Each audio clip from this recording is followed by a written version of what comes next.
Welcome to banddirector.com. You're coming to us at Michigan State University at the Wharton Center for a Michigan State University Wind Symphony concert. This is the pre-concert interview with composers Joel Puckett, Ron Newman, and piano soloist Deborah Moriarty.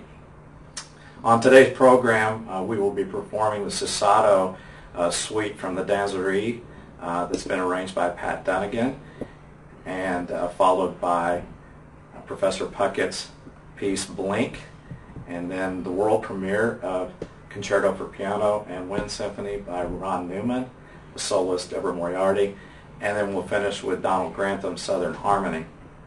So I thought we would just have an open discussion about the pieces and how our composers arrived at the piece that you're going to hear today. So Joel, we'll start with you. My question to you is, what was the inspiration behind Blink, and how did you get from beginning to end, and maybe also talk about why band and winds? Okay, a lot of questions in there. First, I'm always looking for ways to take extra musical ideas and translate them into music. It's just one of the things that one of the things that spurns me onto creativity. So I was reading the book Blink by Malcolm Gladwell. It's sort of a pop psychology book about rapid cognition, about how we know things before we really understand that we know them. Like love at first sight, things like that. And so I thought, well, how can I translate those ideas into music? And I thought, well, if I had an entire piece where there's only one or two basic ideas, and if I write those ideas very clearly at the end of the piece, then I can spend the whole first half of the piece hinting at those ideas. And it's about getting from one place to the next. So the whole piece basically does that. I wrote the very slow end first, and then spent a very fast opening trying to hint at all the material that's going to pop out at the end of the piece.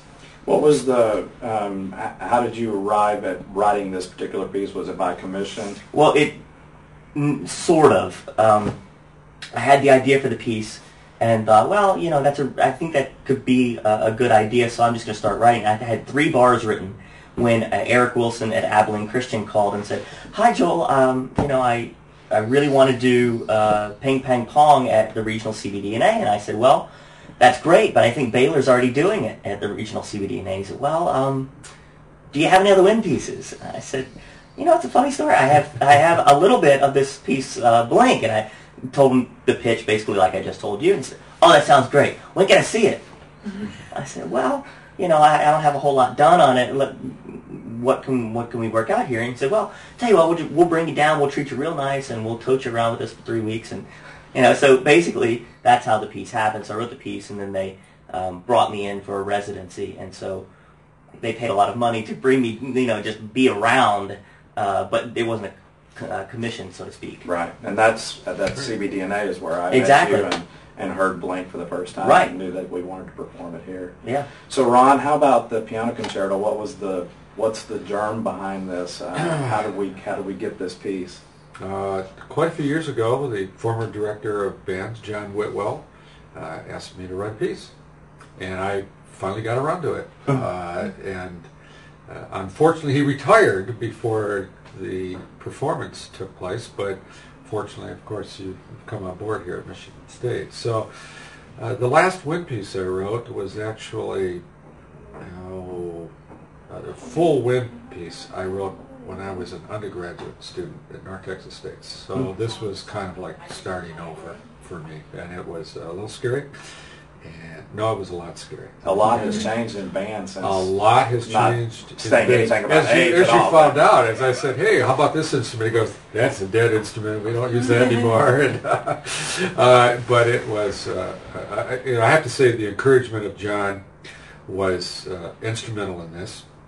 And secondly, getting Deborah on board was second. Just knowing that I was going to have someone of her musicality and abilities just frees up a composer. It's as simple as that. And so that's how it came on. Then the regular compositional process will just kind of take over and do what you do. So Deborah, my question to you is, how do you approach a new piece of music? No one has ever played this before. We're getting ready to do the world premiere.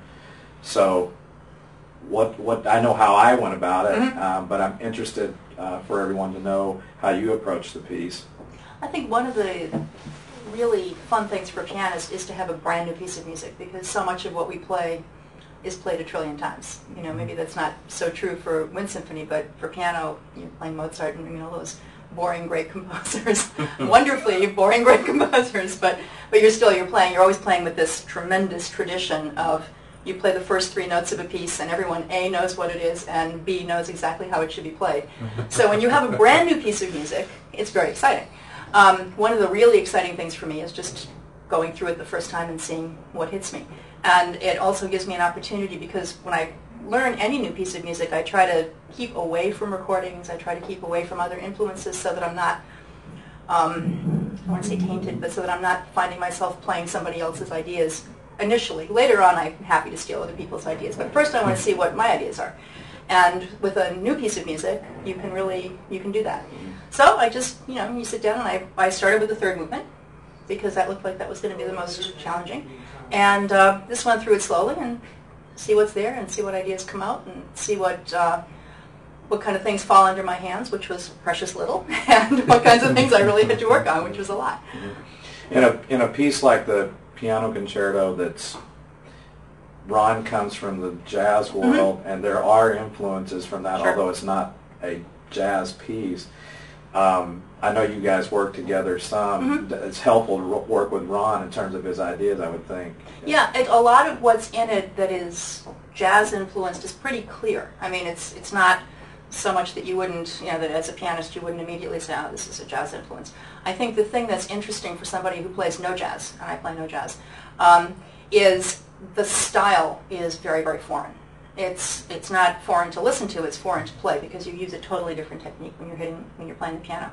It's a different kind of rhythmic feeling, physically a different kind of rhythmic feeling. You can hear it, but you don't, classical pianists are always voicing the top note of every chord, and they're always listening for long lines, and you have a completely different thing. So I think what Ron is getting is a kind of classical player playing jazz, kind of, and he doesn't seem to mind. So, so far we're good. Well, I've found it to be a really interesting piece for the ensemble to work on, because it sounds so different than the other pieces that we're playing on the concert. We're starting out the concert with probably some of the oldest music that has ever been written. Sorry about that. For winds, 1551 is when the Susato was first marked, if you will. And now we're doing as new as you can get. The ink is still wet, and so they're interesting bookends, I think, for the audience to hear.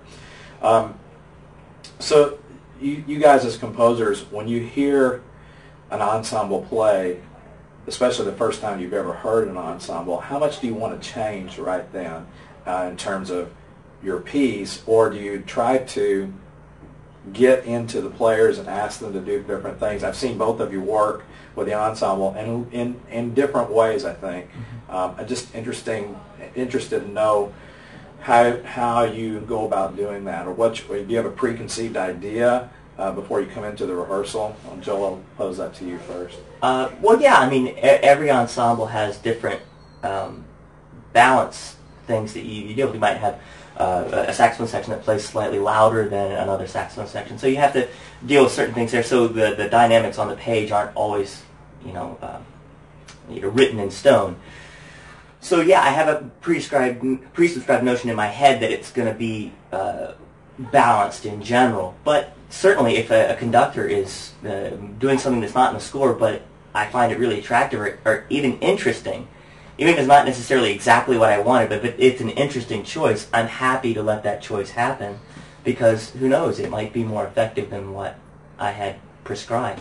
Right. There needs to be that kind of a relationship between an interpreter and a composer, which, for lack of a better word, it's been kind of sterile for the last 50 years or so, where you don't really have multiple performances of things happening, where there are multiple opportunities to have different people really interpret the music.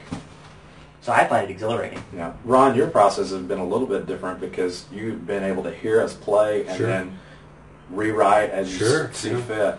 Well, I look, first of all, as if there was again, not having done a piece like this in so long, I was quite concerned about balance issues, which turned out to be not that big a problem. I mean, it's always a problem, but we had to deal with dynamics, but the Wind Symphony does it wonderfully.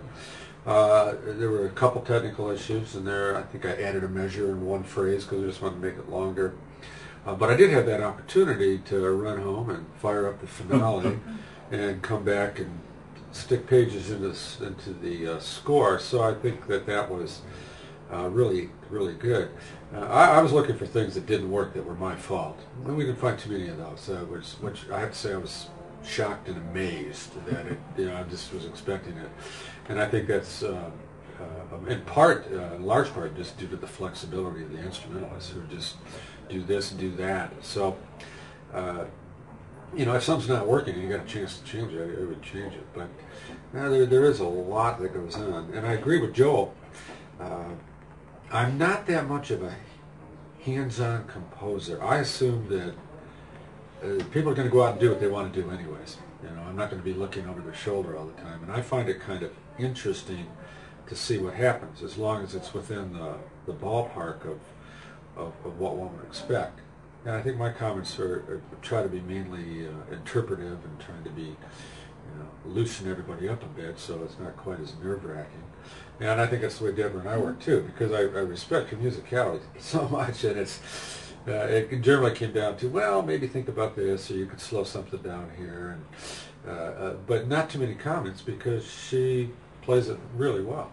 We're talking about the jazz background. I think the piece, does the piece sound jazzy? To me, it has elements. The second movement, I feel like I'm in a smoky nightclub, and there's a lone saxophone player. Somebody needs to be smoking a cigarette or something. It's just, I do get that feeling. But other times, I feel like the third movement, I don't feel that way at all. Yeah. I feel like sometimes I'm in Stravinsky or. Yeah.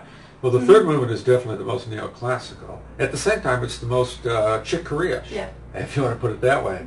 And so Deborah and I, we talked a little bit about certain articulations to kind of bring out things that could be done that way, but they don't have to be done that way.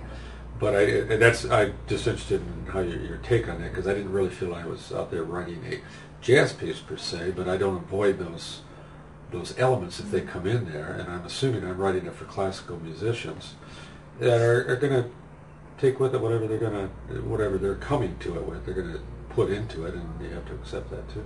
So, well, I want to thank all of you for participating in the concert. It's been great collaboration, and now you guys get to go and listen, and Deborah and I get to sweat this out. But we hope that you'll stay online, and we'll catch the concert beginning at 3 o'clock. It should be terrific afternoon of music making, depending where you are in the country or in the world for that matter. But we hope this has been informative for you, and we'll see you in about 20 minutes. Thanks a lot.